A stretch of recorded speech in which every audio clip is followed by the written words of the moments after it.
Nashville, and he transfers in from Texas.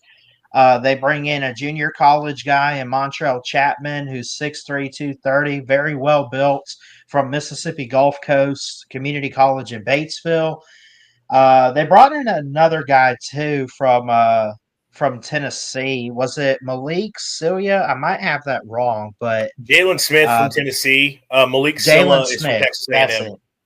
That's right. That's right. But point being, they really attacked the portal on that side of the ball on defense as a whole, but they really attacked it in the linebacking core. I expect that to take a step forward, but I don't trust it to take a step forward. I'm not going to say it will or won't. I don't know.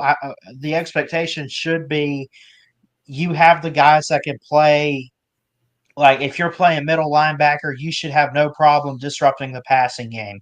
If you're playing up front, inside, outside linebacker, you have no trouble playing off the edge, getting to quarterbacks left and right.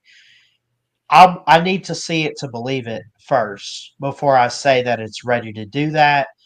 But I think there's a lot of depth and potential there at linebacker. What's your thoughts? I like the linebacker room quite a bit.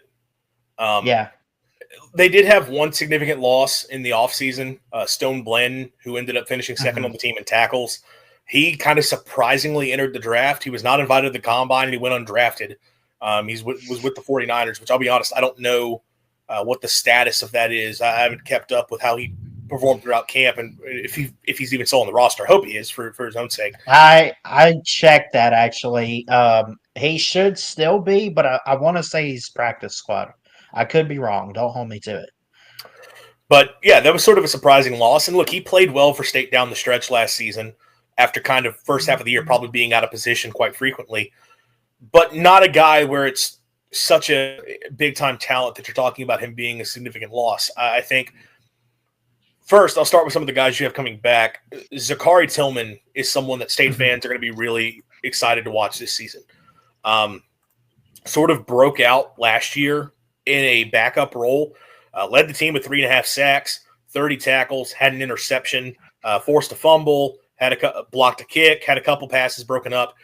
He felt like one of those guys that every time he was on the field, he was making a big play. He was making a game-changing play.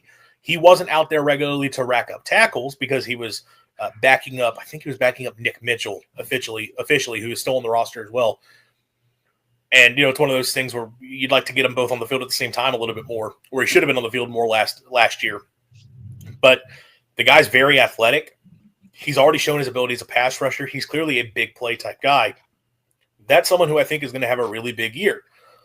I mentioned Nick Mitchell, a solid linebacker. I don't think a superstar, but a guy who got experience for you a year ago, won a starting job for you a year ago, and you bring him back as a returning starter. Is he going to be a starter comes the season?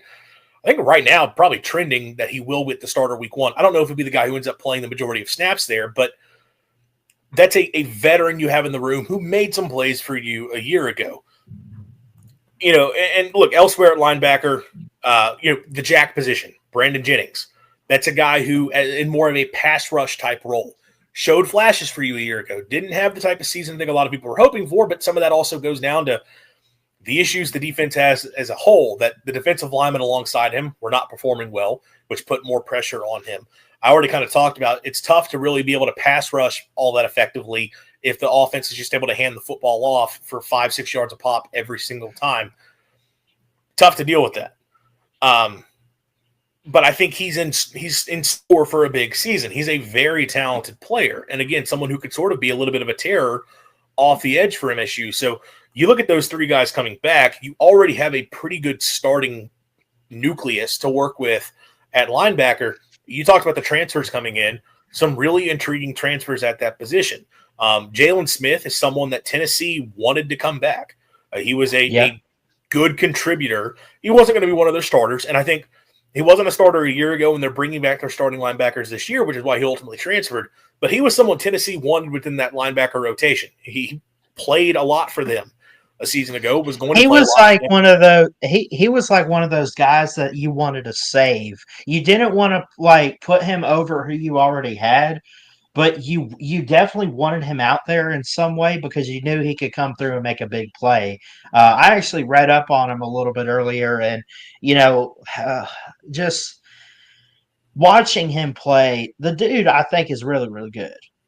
The numbers don't show it on paper because he didn't get a lot of playing time, and you know, you had a lot of guys in the depth chart for Tennessee over the past few years. But anyway, the guy has potential there.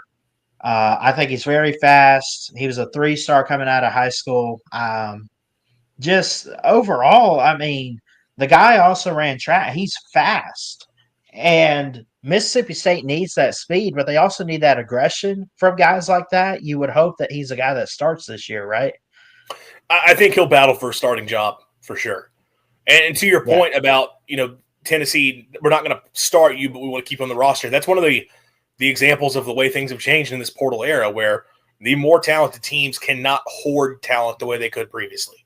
That Right. guys who are good enough to start elsewhere are going to go elsewhere and are not just going to stay on the roster just because, well, I can be a contributor here, but I'm not good. I'm not going to be the guy who starts for you. So Jalen Smith is one of those that comes to Mississippi State, going to battle for a starting job. Darian Gillette comes over from Texas, another guy that there's a big-time recruit coming out of high school, was in Texas a couple years and didn't really make much of an impact, but now gets sort of a fresh start at Mississippi State, and someone that I think, by all accounts, had a pretty good offseason and can be a nice contributor. Reese, I'm sorry, unfortunately, we can't start over. That's my guy, Thanks for Reese. showing up, I think though. he's probably going to say that every time he joins the show, but.